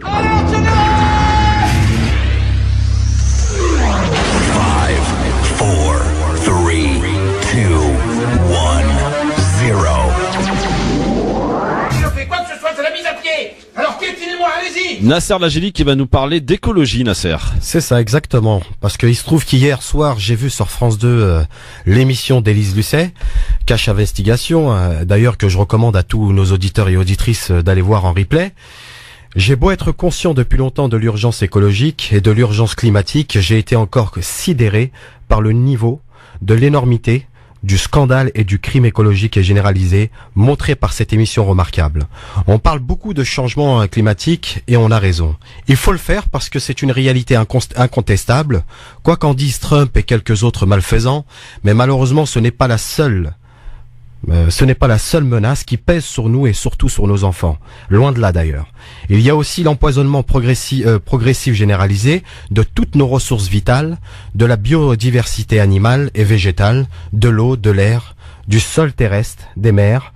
Je voudrais à ce propos citer une personnalité bien connue qui est Pierre Rabhi. Même s'il ne fait pas l'unanimité, dont personne ne peut nier, qu'il nous pousse à réfléchir en profondeur sur les vrais enjeux. Il dit par exemple, il est urgent de placer l'humain et la nature au cœur de nos préoccupations, et l'économie à leur service. S'obstiner à maintenir le profit illimité et la croissance infinie comme fondement de l'ordre mondial est totalement suicidaire. Puis un peu plus loin, dans le même petit livre intitulé La part du colibri, qui date de 2009 et qui se révèle assez prémonitoire, il dit « Changer est d'autant plus urgent que la misère s'accroît à grande vitesse dans le monde entier. » Imaginez en France que l'État ne puisse plus assurer les dispositifs compensatoires tels que le RSA, les subventions à l'agriculture, l'aide au logement et autres, que Emmaüs, le Secours populaire, les Restos du Cœur, ainsi que toutes les associations caritatives cessent d'intervenir, que les retraites et la sécurité sociale soient amoindries par une conjoncture économique défavorable, etc. Nous pourrions alors mesurer l'ampleur du désastre. Il n'est pas vrai que la nation soit vraiment vivante, elle est maintenue artificiellement par une sorte de perfusion permanente et un acharnement thérapeutique qui masque la réalité et qui dédouane l'État de sa responsabilité à l'écart des citoyens. Voilà, je ne peux pas mieux dire, je suis convaincu à 100% que ces propos sont pour une part de vérité. Il est plus que temps de changer de système, mais de changer vraiment et pas seulement en parole. Voilà Christophe. Merci Nasser Lajili donc pour cet avis tranché. À propos d'écologie qui Alors si on devait lui donner un titre, quel serait-il, Nasser, tiens, pour être... J'aurais mis un titre comme celle de la conclusion, ça veut dire il est plus que temps de changer de système, mais de changer vraiment et pas seulement en parole et en passant aux actes. Mais il y a plusieurs façons de passer aux actes. Il y a des jardins, on va dire partagés. Il y a plein de trucs qu'on peut faire autour de cette question écologique. Nadir, peut-être est-ce que tu es sensible à la cause donc défendue par Nasser ? Non, mais évidemment que je suis sensible. Mais bon, après, il y a aussi des habitudes qu'on a pris depuis des années. Il y a aussi, notamment sur le pouvoir d'achat, cette capacité à mieux manger, à mieux aider aussi cet environnement. C'est très compliqué pour des simples citoyens de se positionner comme ça. Mais c'est vrai que c'est une prise de conscience qui doit être faite d'un point de vue sociétal, mais également personnel. Mais c'est une éducation écologique aussi qu'on doit apporter à nos enfants. Quand je dis ça, c'est aujourd'hui on a de plus en plus de Français qui s'intéressent on va dire aux produits biologiques, parce qu'on considère qu'aujourd'hui malheureusement on sait plus ce qu'on mange. Ce qu'on nous vend aujourd'hui, on ne le sait plus. On voit que ça se dégrade de plus en plus, et les Français commencent à s'intéresser aux produits biologiques. Et je pense que pour s'intéresser à ces produits-là, faut inciter peut-être les enfants à faire de l'agriculture chez soi, inciter les enfants à s'intéresser à l'agriculture. Donc voilà. Comment planter, comment faire des activités avec ses enfants. Bon, alors évidemment on va enchaîner parce qu'on est un tout petit peu en retard pour vous faire part d'un communiqué de Capgipo Palestine que vous connaissez et qui nous dit qu'un tribunal militaire israélien vient d'annoncer mercredi qu'Aït Tamimi, la jeune palestinienne, resterait en prison jusqu'à la fin de son instruction qui peut durer des mois. Le procureur avait estimé lors de la dernière audience avoir besoin de 101 jours pour étudier l'affaire. Donc nous appelons à exprimer votre indignation par tous les moyens à votre disposition dans le rassemblement que nous organisons ce samedi à la Fontaine des Innocents, donc ce samedi à Paris à partir de 14h. Donc il y a également d'autres manifestations dans d'autres villes, mais en tout cas Paris c'est 14h à la Fontaine des Innocents, donc pour soutenir Aït Tamimi qui a été finalement maintenu en prison. Bon, rien de bien étonnant, évidemment. Mais je trouve que c'est une famille très courageuse, parce que il y a la maman aussi qui est en prison et la fille.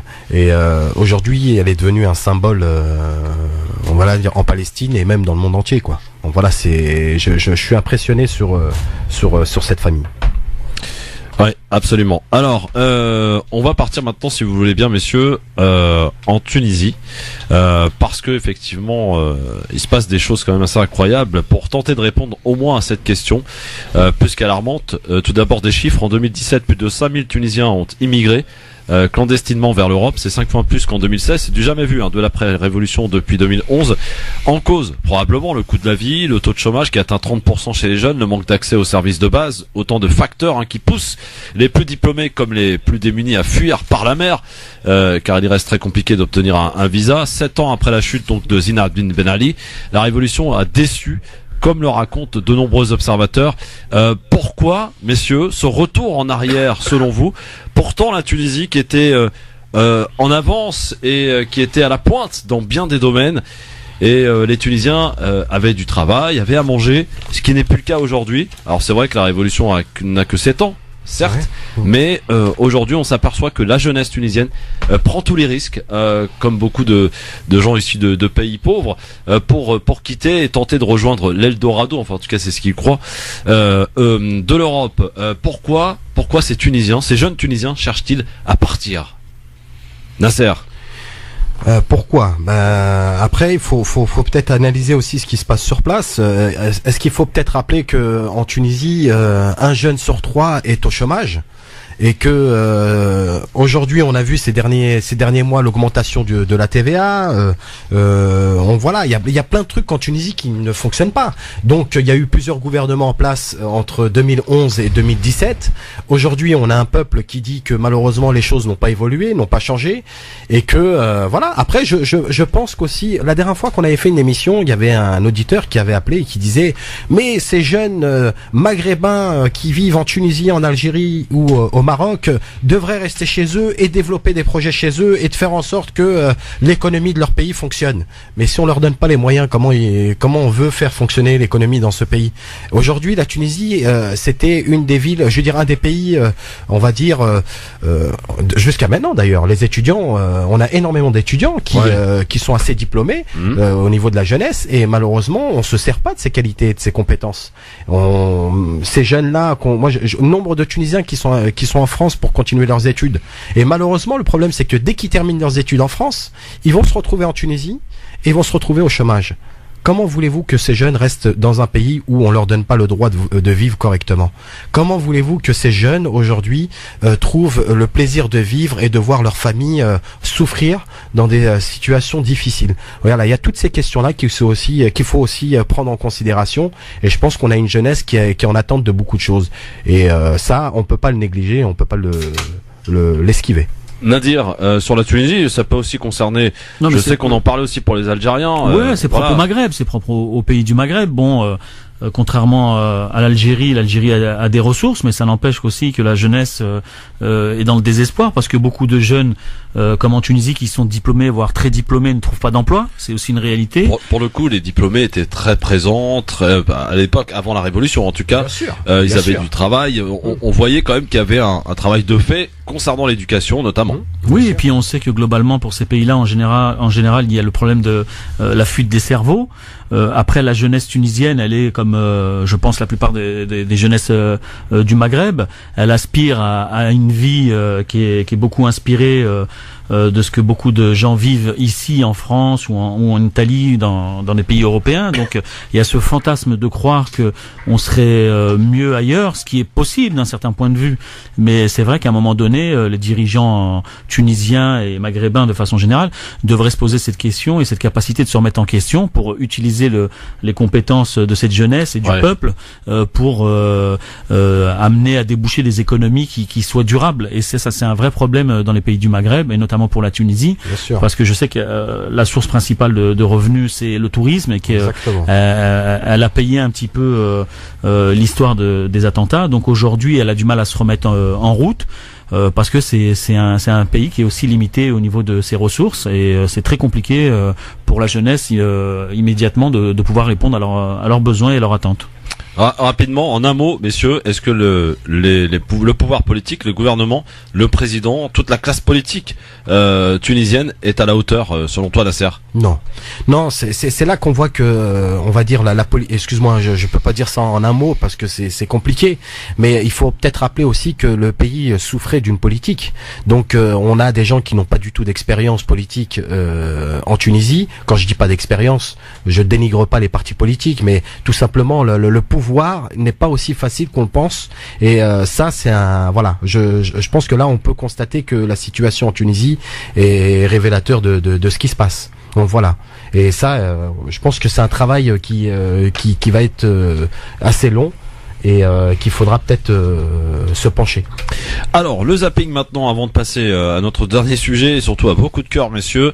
Le zapping, on va parler du déplacement très symbolique donc pour Emmanuel Macron, le chef de l'État, qui était hier à Calais, la ville de l'ex-jungle, le point de départ des migrants dans leur tentative en tout cas de traverser la Manche pour rejoindre la Grande-Bretagne.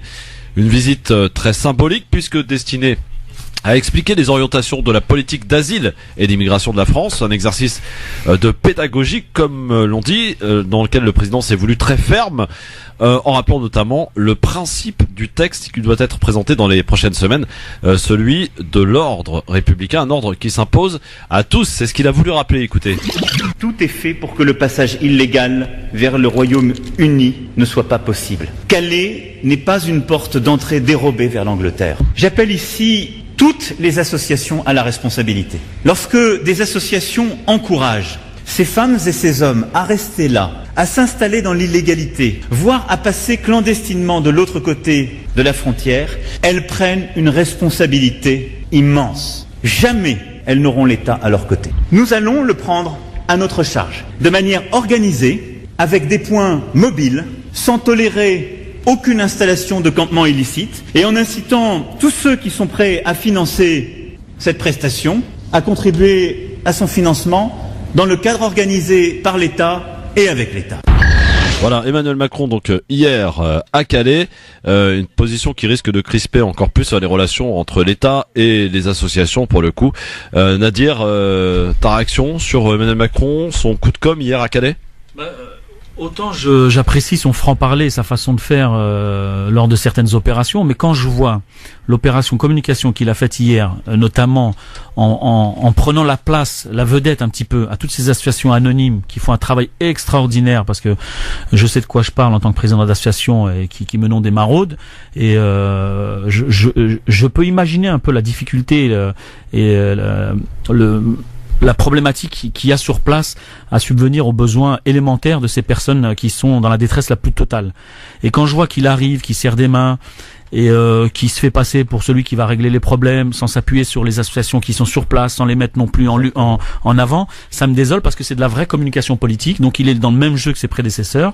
Et donc à partir de là, de faire une annonce en disant aujourd'hui c'est bon, on n'a plus besoin des associations parce qu'il sait que réellement c'est eux qui font le travail, et qu'aujourd'hui il va faire croire aux Français que c'est l'État qui va subvenir à ces migrants, ça paraît humainement sympa.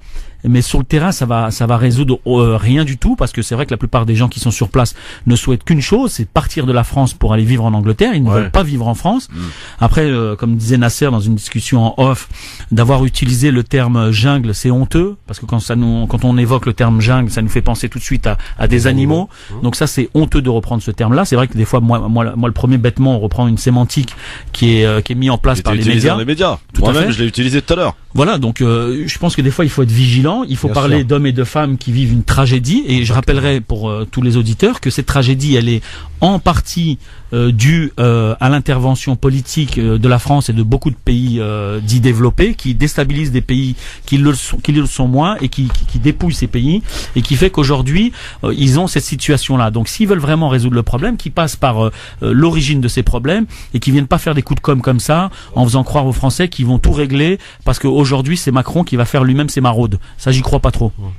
Mais fuir, effectivement, je rejoins complètement ce qui a été dit par Nadir.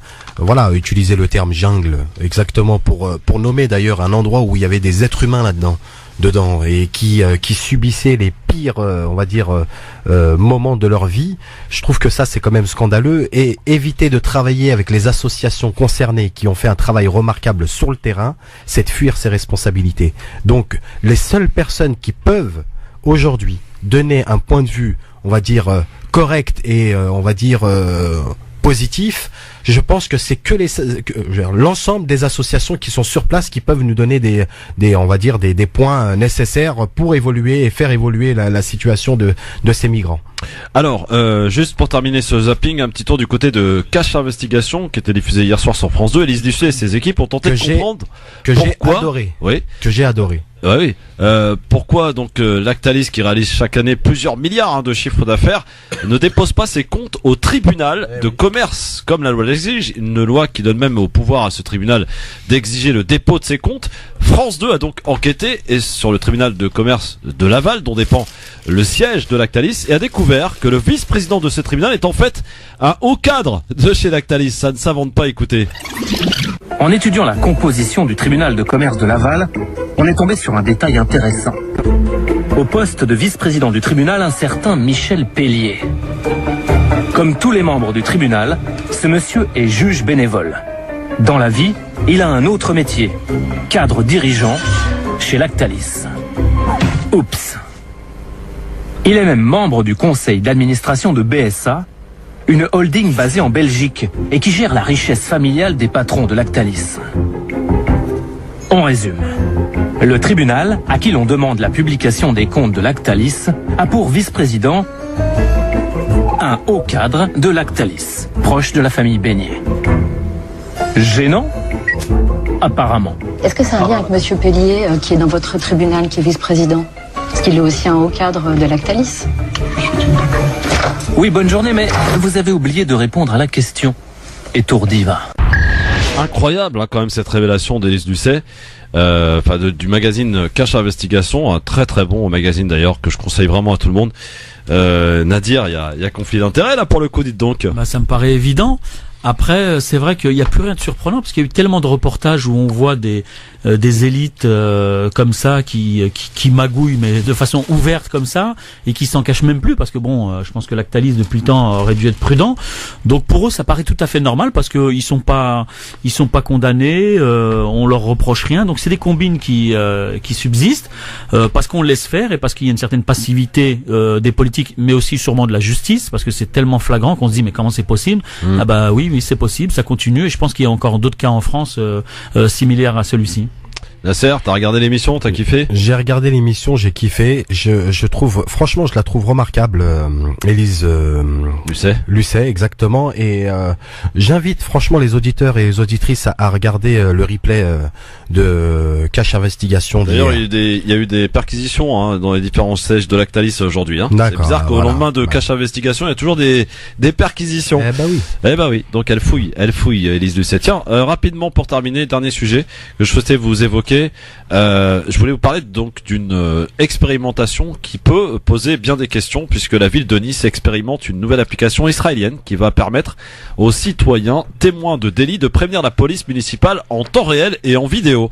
Messieurs, dames, ça ne s'invente pas. Hervé Morin, vous en souvenez, rêvait de israéliser notre sécurité. Christian Estrosi, l'a fait.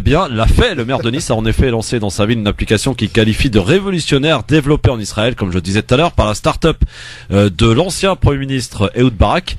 L'appli Reporti permet de passer un appel vidéo à la police, le genre de FaceTime avec la police municipale, selon Véronique Boré, qui est conseillère du maire en charge de la sécurité à la mairie de Nice, citée par Nice Matin. Le principe est plutôt simple, les utilisateurs de l'application qui voudront filmer et signaler des délits pourront le faire en temps réel.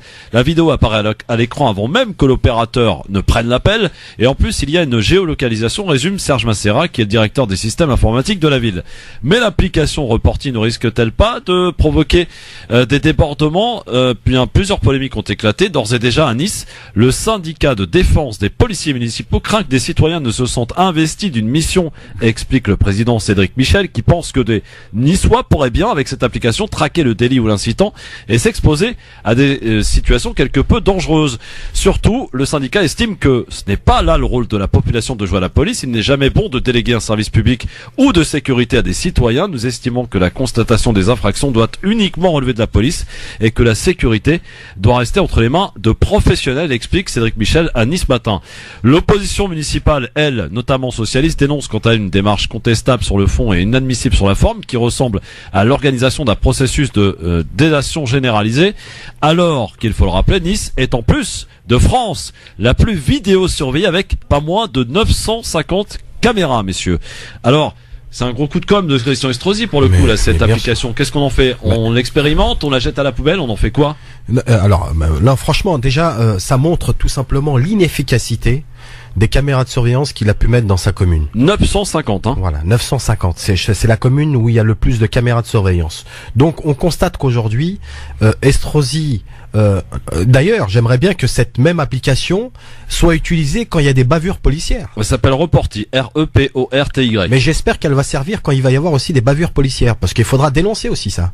Il y a pas de problème, ceux qui veulent, mais qu'on utilise ces mêmes vidéos aussi, ces mêmes vidéos pour les utilisations des personnes qui sont victimes de bavures policières en France. Et on regarde bien, je pense que la vraie question de fond qu'il faut avoir, c'est d'avoir des hommes, des êtres humains sur le terrain et d'essayer d'évoluer surtout la situation avec des éducateurs, des médiateurs et tous ceux qui peuvent faire évoluer les mentalités dans nos quartiers et dans nos villes. Nadir, cette application a le simple but, de dénoncer les citoyens entre eux, quoi. Non, mais ce qui est triste dans cette situation, c'est qu'encore une fois, il y a un effet d'annonce, il y a de la communication par un politique, et Estrosi, bon, c'est pas sa première, hein. Il fait partie du clan Ciotti, ce sont des spécialistes des annonces et des bugs, mais ce qui est un petit peu dommageable là-dessus, c'est qu'il y a un syndicat de police qui rappelle un petit peu la situation, et qui constate qu'ils n'ont pas été concertés par rapport à ça. Oui. Donc c'est toujours le souci, c'est qu'il y a des professionnels qui sont sur le terrain, et qu'on ne consulte pas, et à qui on vient imposer un nouveau mode mode de mesure qui serait lui susceptible de renforcer un petit peu cette ville déjà qui est hyper sécurisée. Donc c'est toujours pareil, c'est de l'annonce, c'est du buzz, mais concrètement je pense pas que ça va résoudre les problèmes que Nice peut avoir au quotidien. Vous avez de quoi commenter, messieurs dames, dans un instant. Libertad, juste avant les coups de cœur évidemment de Nadir Kayane, Nasser Lajili, à tout de suite. France Maghreb 2, France Maghreb 2. Merci d'être avec nous en direct sur France Maghreb 2, LGF, avec sans plus tarder dans un instant. Vous allez pouvoir bien entendu retrouver Libertad, hein, vous allez pouvoir nous appeler, vous pouvez d'ores et déjà nous appeler au 01 40 33 9000, mais pour l'heure voici les coups de cœur. France Maghreb 2. Le coup de cœur. Coup de cœur de Nadir Kayane. Tiens, pour commencer, Nadir. Ah, on commence par moi. Oui, on commence par toi, oui. Moi, c'est un coup de cœur qui me touche parce que c'est aussi l'actualité qui nous le rappelle, c'est les pompiers. Et notamment tout ce qu'on a pu voir sur ces agressions qu'ont pu subir certains pompiers. Et on pourra jamais rappeler l'importance des pompiers, notamment lors des incendies, mais ils ne font pas que ça, ils interviennent aussi pour toutes sortes d'actions qui sont souvent aussi des actions qui ne sont pas dans leur priorité. Ouais.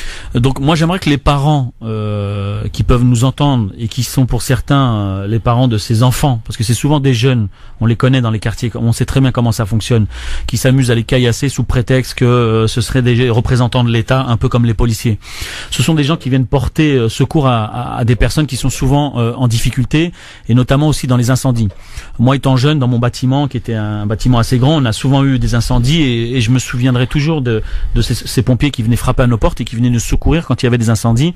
Et heureusement, il n'y a jamais eu de mort. Mais j'ai le souvenir de ces pompiers, de ces visages marqués par l'obscurité, par le noir, par la difficulté à atteindre ces étages, parce qu'on était dans un huitième. C'est vrai que ça pose question quand même. Hein, ouais. Donc c'est vraiment important de rappeler un petit peu le travail important de ces pompiers dans la vie du quotidien des Français, et de dénoncer ces actes envers certains pompiers qui parfois sont des actes assez violents. Nasser Lajili, c'est un coup de cœur musical que tu nous proposes. Exactement, je voulais vous faire partager la chanteuse Nesrine, que j'aime beaucoup. C'est une artiste assez très forte, et je vous invite à écouter juste un petit morceau de Jardin d'hiver. C'est une reprise de Henri Salvador. Écoutez et on en rediscute après. Des dentelles et des théières, des photos de bord de mer dans mon jardin d'hiver. Je voudrais de la lumière comme en Nouvelle-Angleterre. Je veux changer d'atmosphère dans mon jardin d'hiver. C'est beau, hein, c'est magnifique, Nesrine. Magnifique, j'invite tout le monde à rejoindre sa page Facebook, d'ailleurs. Et si je fais ça, c'est parce qu'elle a toujours répondu présent aussi aux associations quand il y avait des actions caritatives. D'ailleurs, la prochaine fois, tu sais ce que tu fais ? Tu l'invites. Avec grand plaisir. Voilà. Et comme ça, elle nous chantera. Elle joue de la guitare, elle fait quelque chose, non ? Elle fait de la guitare et elle chante. Et elle pourra nous chanter en direct. J'en parlerai avec son manager que je On pourra aussi inviter Vita. Ouais, bien sûr, on peut inviter qui vous voulez, les gars. Vous êtes chez vous. Allez, Libertad, c'est parti, on y va. 01 40 33 9000, la liberté, évidemment, est toujours au rendez-vous, plus que jamais. France Maghreb 2, bonsoir, qui est là ? Mohamed du Plessis-Bouchard. Plessis-Bouchard, c'est où ça ? Ouais. C'est Franconville. Ah d'accord, ok. Je connais pas, moi, excusez-moi les gars. Dans ce coin-là. Mohamed, sois le bienvenu à toi. On t'écoute. Voilà, j'aimerais vous parler des Rohingyas ce soir, si ça te dérange pas, Christophe. Vas-y, Mohamed. On connaît tous la détresse des Rohingyas. Oui. Voilà. Je sais pas si tu connais une association qui s'appelle Humainement Concerné. Humainement Concerné, non, pas à ma connaissance. C'est une association qui est basée à Perpignan et qui a négocié avec le gouvernement Bangladesh pour l'envoi d'un cargo, d'un conteneur, de produits de première nécessité pour les Rohingyas. Après de dures négociations avec eux, ils ont réussi à avoir l'accord du gouvernement Bangladesh, voilà. Et ils ont fait un appel d'une collecte au niveau national. Du coup, ils ont demandé à travers les réseaux sociaux qui c'est qui pourrait collecter dans chacun de ces départements. Ouais. Bon, mon épouse et moi, on a été choisis dans le 95, nous connaissant au travers des réseaux sociaux, quoi. Voilà, on sollicite pas d'argent auprès des gens, on veut juste qu'on pense un peu aux Rohingyas. Et si on pouvait collecter, faire quelque chose pour ces gens qui sont dans une détresse. T'as une page Facebook, Mohamed ? Mohamed, balance ta page Facebook. Ma page Facebook, c'est Mohamed Kikis. K-I-K-I-S. Mais sinon, le mieux, Christophe, si ça te dérange pas, je vais laisser mon numéro de téléphone personnel. Vas-y, rapide. Toute personne, voilà, 06 99 82 36 65. Attends, doucement, parce que les gens conduisent, hein, pour la plupart d'entre eux à cette heure-ci, donc tranquillement, 06 99 82 36 65. Vous m'envoyez un texto avec le mot liste dessus. Je vous envoie aussitôt en message la liste des besoins. Je peux me déplacer à partir du moment où c'est intéressant quand même. Je peux me déplacer pour récupérer les affaires. Il n'y a pas de vêtements. On demande pas de vêtements. On demande des couches, du lait pour bébé, du lait en poudre pour bébé. Enfin, on pas demande des antidouleurs, des sérums physiologiques, tout ça. Si quelqu'un a des béquilles chez lui, si voilà tout ce qui pourrait aider ces gens-là, et en produits de première nécessité. Merci Mohamed, merci. N'hésite pas. Une chose, oui. Christophe, si ça te dérange pas, le gouvernement bangladais nous a donné une date butoir qui est un petit peu serrée. Je finis la collecte le 24. 24 janvier. Voilà. D'accord. Rappelle-nous demain pour nous donner le numéro de téléphone à nouveau, d'accord Mohamed? Je te rappelle demain sans faute. Salut Mohamed, à bientôt. 01 40 33 9000, je sais pas si on a le temps d'en prendre un dernier ou une dernière. Allez, on prend une autre personne. On prend une autre personne, on est en retard, mais bon, c'est pas grave. 01 40 33 9000, on est un peu l'habitué d'être en retard tous les jours. Exactement. Allô, bonsoir, qui est là? Voilà, bonsoir, salut Champigny. Salut Champigny, comment ça va? Et vous, ça va? Bon, t'écoute, vas-y, tu fermes la boutique ce soir, qu'est-ce qui se passe? Ouais, salut Champigny, et vous, ça va? Tranquille, hein. Ouais, tranquille, ouais. Et à part ça? Moi je dirais pas Charlie. Ouais. Oh, moi je dirais pas Charlie, c'est Charlot. Moi. Ah, d'accord. Ok, bah toi t'es pas Charlot alors. Enfin, t'es plus Charlot que Charlie. Voilà, je suis plus Charlot que Charlie. Très bien. Ok, bah merci à toi en tout cas. Ciao. Allez, merci beaucoup messieurs. Désolé, on n'a pas pu faire un Libertad plus long, mais on était un petit peu en retard et pris par le temps. On avait beaucoup de choses à évoquer aujourd'hui. Et ce fut encore une émission très intéressante, enrichissante. On n'a pas vu le temps passer. Oh oui, ils étaient là, nos amis Nadir Kaya et Nasser Lajili, à qui je veux souhaiter une bonne soirée. Merci à toi aussi, Christophe. Également. Rendez-vous demain, tiens, avec un retour Majid Nesoden qui sera avec nous demain, accompagné de la ravissante et très belle Anan Zawani. Bonne soirée à tous à l'écoute de France Maghreb 2 dans un instant. Medjed pour la suite, et il est 18h01, pardon pour le retard. Et on va laisser place maintenant pour le flash de 18h à Marine Garel pour le rappel de l'actualité de ce mercredi soir. Bonsoir Marine. Bonsoir à tous. Les conditions ne sont pas réunies pour mener à bien le projet d'aéroport de Notre-Dame-des-Landes. Déclaration du Premier ministre Édouard Philippe aujourd'hui. Le projet d'aéroport de Notre-Dame-des-Landes sera donc abandonné, a confirmé le chef du gouvernement. Édouard Philippe a également annoncé l'évacuation de la ZAD, la zone à défendre, occupée par des opposants au chantier. Cet abandon est salué par les écologistes, mais il est dénoncé par les partisans de l'aéroport. Le président du Sénat, Gérard Larcher, parle d'un camouflet pour les décisions de justice et la démocratie. L'aéroport de Nantes-Atlantique sera modernisé et celui de Rennes agrandi. Prochaine étape maintenant, l'évacuation du site à l'horizon du printemps 2018. Le mouvement anti-aéroport s'engage cet après-midi à rouvrir les accès de la zone, mais refuse toute expulsion. Des gendarmes et CRS sont arrivés en renfort ces dernières heures en Loire-Atlantique. Plus de 500 membres des forces de l'ordre. Une étape importante dans l'affaire Lactalis. Des perquisitions sont en cours depuis ce matin sur 5 sites du groupe, notamment l'usine de Cran en Mayenne, où ont été produits des lots contaminés à la salmonelle. Le rapport alarmant de la Cour des comptes sur le projet de Grand Paris Express. C'est l'immense chantier qui doit permettre de créer 200 km de nouvelles lignes de métro en Île-de-France. Mais la facture s'envole. D'après les sages, ils ont déjà chiffré le dérapage à 13 milliards d'euros en plus du devis initial. Un premier rapprochement entre les deux Corées, la Corée du Nord et la Corée du Sud, défileront ensemble derrière un drapeau commun lors de la cérémonie d'ouverture des Jeux Olympiques d'hiver de Pyeongchang. Pyongyang et Séoul aligneront également une seule et même équipe féminine de hockey sur glace. Une déclaration commune des deux Corées a été diffusée aujourd'hui par le ministère sud-coréen de l'unification à l'issue d'une nouvelle session de discussion entre les deux pays. France Maghreb 2, service, info, musique, divertissement. France Maghreb 2. France Maghreb 2. Dont on a vite tranché tout à l'heure. C'est ça, exactement. On a un coup de cœur musical. Exactement. Et sur le côté musical, bon après sur mon coup de cœur, ça sera aussi une artiste qui s'appelle Nesrine que j'aime beaucoup, et d'ailleurs Nadir, je pense qu'il doit connaître parce que elle a souvent été présente dans des actions caritatives et elle a toujours répondu présente. Et donc c'était important pour moi, et je Nesrine. pense même Nesrine, ouais, exactement. Mais vous allez découvrir que c'est une artiste très très forte au niveau des qualités, même au niveau des qualités de ses musiques. Je trouve qu'elle est très pertinente. Donc voilà. Bon, eh ben très bien. Alors, eh bien, soyez là tout à l'heure, évidemment, au rendez-vous. La question du jour, messieurs dames. La question du jour, c'est à propos de Mathieu Gallet. Vous savez qui est Mathieu Gallet, quand même? C'est le patron de Radio France, qui a été condamné à 1 an de prison avec sursis et 20 000 euros d'amende pour des faits qui remontent à l'époque où il était responsable de l'INA, accusé de favoritisme. Doit-il être licencié selon vous, sachant quand même que la ministre de la Justice est sortie de son silence pour dire que il ne pouvait pas rester en poste. Sachez qu'aujourd'hui il y a eu une réunion au Conseil supérieur de l'audiovisuel, au CSA, qui va se prononcer s'ils maintiennent ou pas Mathieu Gallet à la tête de Radio France. Ceci étant, la question vous est posée et à laquelle vous pouvez répondre évidemment sur Facebook France Maghreb 2 ainsi que sur Twitter LGF officiel. Doit-il donc être licencié selon vous? Vous répondez donc à cette question. Nous appelons aussi au 01 40 33 9000. Nadir, est-ce qu'il doit être licencié, Nadir, Mathieu Gallet? Comme je t'ai dit, il faudrait appeler Benzema, parce que je pense que Benzema il est à peu près dans le même cas de figure. Il n'a pas été condamné, mais lui a été condamné à ne pas jouer en équipe de France. Donc là c'est compliqué, parce que la France c'est le pays des...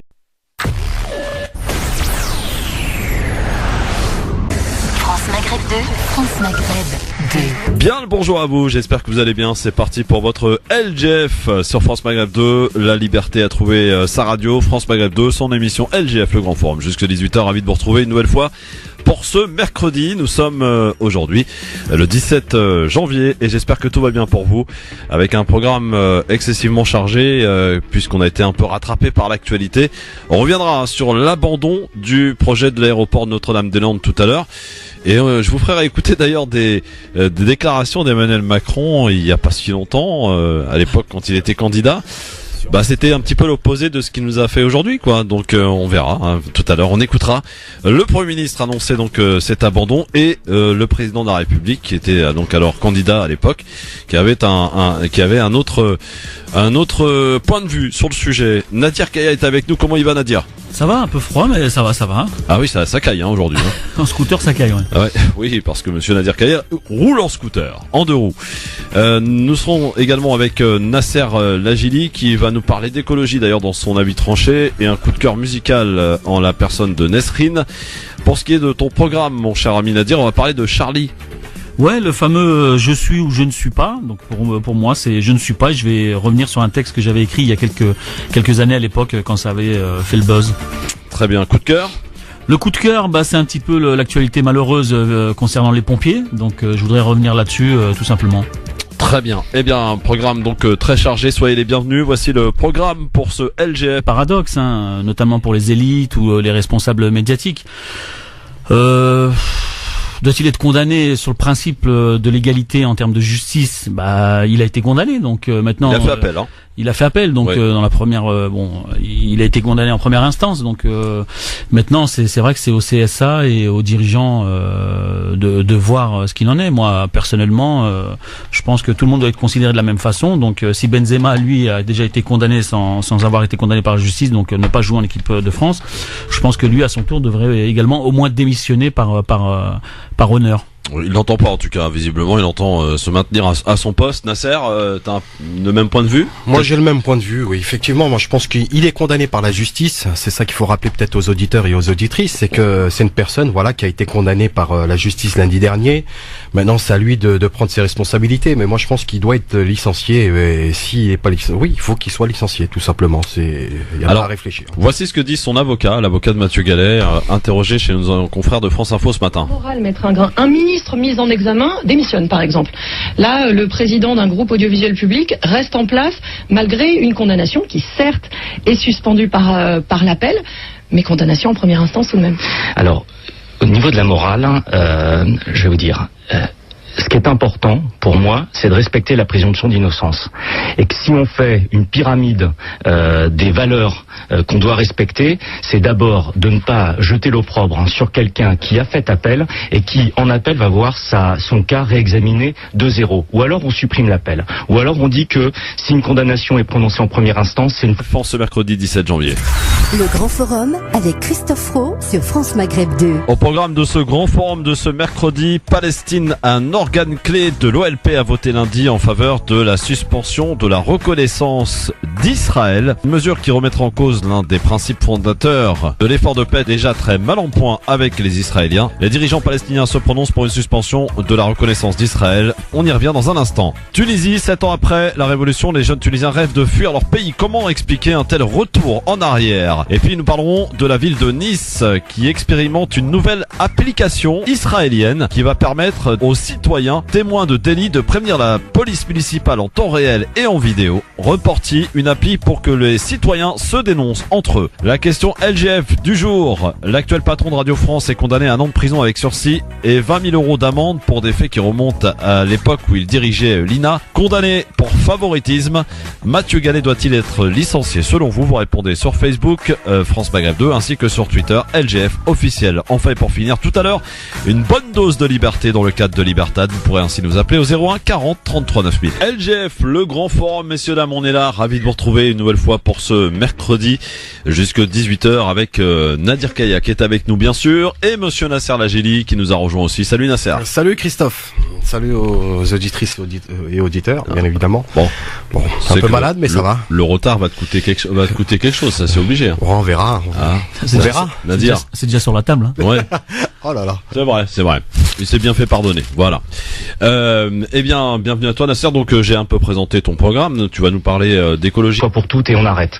Alors, est-ce que vous visez la ministre de la Culture, Françoise Nyssen, qui fait fi de la présomption d'innocence? Elle demande à Mathieu Gallet de s'en aller. En tout cas, le mardi, elle en a fait fi. Le lundi, je préférais Madame Nyssen le lundi soir que le mardi matin. Que s'est-il passé entre les deux? Elle était assez bienveillante à l'égard de Mathieu Gallet lundi soir, beaucoup plus sévère le lendemain. Que s'est-il passé à votre avis? Je comptais un peu sur vous pour me le dire parce que moi, je n'ai aucune information. Et généralement, sur ces sujets-là, vous êtes beaucoup mieux renseigné que moi. Mais est-ce que Mathieu Gallet a eu la ministre de la Culture au téléphone? Je n'en ai aucune idée, il me l'a pas dit. Et le président de la République? Il m'en a encore moins parlé. Mais est-ce que vous pensez que la ministre de la Culture outrepasse ces droits-là? Je ne sais pas si elle outrepasse ses droits. Je sais qu'elle dit des choses qui sont fausses et qui sont d'ailleurs sanctionnées par la Cour de cassation. C'est-à-dire qu'on ne peut pas dire que quelqu'un est condamné alors qu'il a fait appel. On ne peut pas le dire. La Cour de cassation s'est prononcée à plusieurs reprises là-dessus. C'est une violation de la présomption d'innocence. Voilà l'avocat de Mathieu Gallet qui faisait référence donc à la sortie de la ministre de la Culture et non pas de la Justice comme j'ai dit tout à l'heure en me trompant. L'avocat qui veut qu'on respecte la présomption d'innocence. Nadir, c'est important de respecter la présomption d'innocence. Oui, mais ça c'est du pipeau. On sait très bien que pour les puissants, on le demande à chaque fois, et pour les faibles, ils n'ont pas les mêmes droits. On sait très bien qu'il y a une justice à deux vitesses. Et en plus, c'est toujours pareil quand tu vois les puissants, ils ont toujours que du sursis. Ils ont des grosses amendes, mais du sursis. Alors qu'un petit jeune en banlieue qui se fait arrêter pour X ou Y raison, lui, c'est souvent de l'enfermement tout de suite ou l'emprisonnement. Voilà, c'est une justice qui est inégalitaire. Après, je m'en fais pas. Hein. S'il doit payer les 20 000 €, je pense qu'il